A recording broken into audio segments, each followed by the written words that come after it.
Hey, hey, hey, it's AAA Wednesday, which is my weekly Q&A session where I dip into the comments and pull out questions you've asked me about the publishing industry and how to strengthen your own work in progress. I know a lot of you are excited when Luca's behind me, so there he is. Not showing his face today, but we'll see if that changes over the course of the video. A sincere thank you to everyone who's been with me from the beginning, as well as all my new subscribers who've joined us recently. As we get toward the end of the year, I'm feeling just so grateful to have built this amazing community, and I'm so grateful for all of you. I hope you know that. A couple of pieces of housekeeping. I promise I'll keep it quick. If you haven't yet joined our amazing community, what are you waiting for? Hit that subscribe button. If you're a writer and interested in publishing in any capacity, my videos will be right up your alley.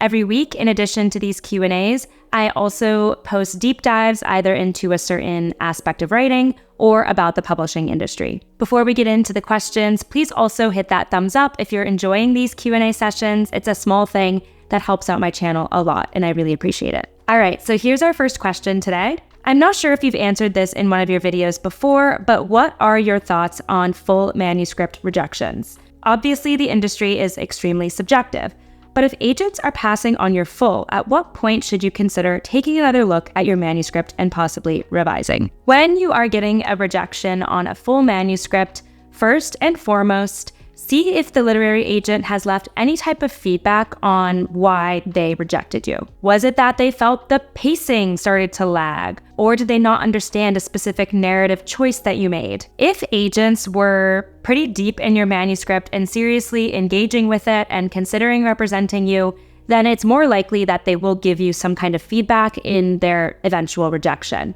Some may even offer what we call a revise and resubmit, which is when they mentioned that they liked a lot of aspects of your manuscript, but felt you needed to work on X, Y, and Z. And if you did work on those elements, they would be happy to reconsider the manuscript for representation. If you get constructive feedback like that, I would take it very seriously. Agents don't often leave constructive feedback just because they're trying to get through as many manuscripts and as many queries as they possibly can.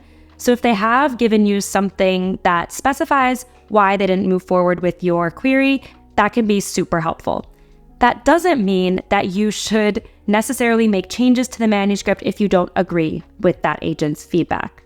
But if you do agree, then it wouldn't hurt to see if you can make those revisions, and then you will hopefully have a stronger manuscript to go out to new agents with, or maybe circle back to that agent again if they open the door for a revise and resubmit. Now, if you're not getting any type of feedback on your full manuscript and you're just getting rejections and you've gotten a handful of rejections on the full, it could be helpful to get feedback on the entire manuscript from a trusted source if you haven't already. Clearly, the opening of your manuscript is pulling agents in, but then something deeper in the story isn't delivering. That can be very difficult for you to see on your own, and without getting any type of feedback from agents, it can be difficult to figure out what exactly you need to fix, which is why I would recommend explaining your situation to a trusted person who can give you editorial feedback. That could be a beta reader, critique partner, or a professional editor. I wouldn't necessarily do this if you've only gotten one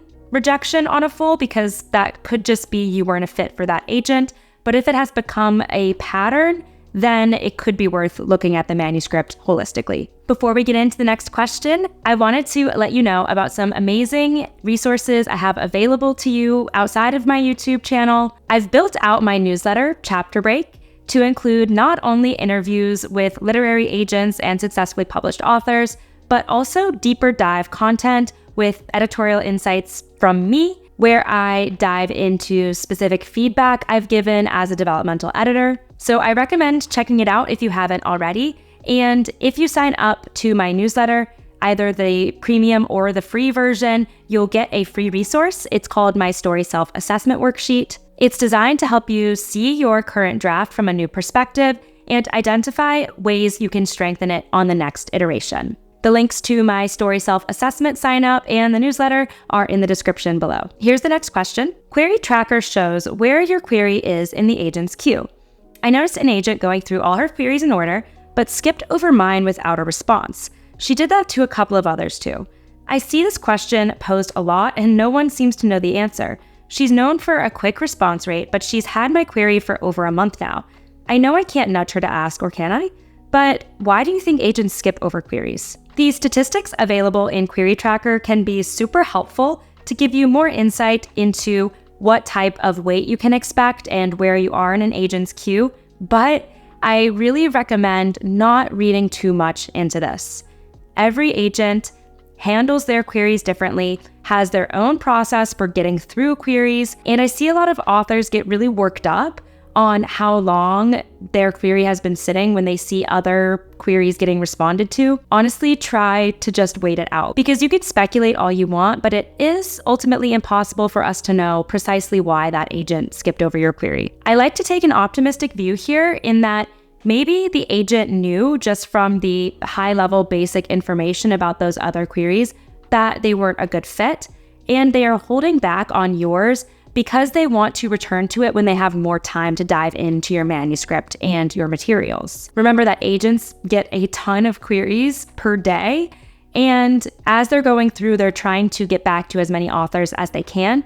So they might be taking the approach of weeding out the genres that are clearly not a good fit, and then they're waiting to go back to the ones that show promise. That's just one theory, and again, we don't know why that agent has skipped over your query. Given that it's only been a month, I recommend just waiting it out and see what happens. We have time for one more question today. Alyssa, I hope you see this because I came across a post from a small press that I certainly hope is fear-mongering. The post made many negative claims about the Big Five. My question is from my biggest concern from that post. Do the Big Five ever purposefully let some of their publications tank so that they can use the loss as a tax write-off?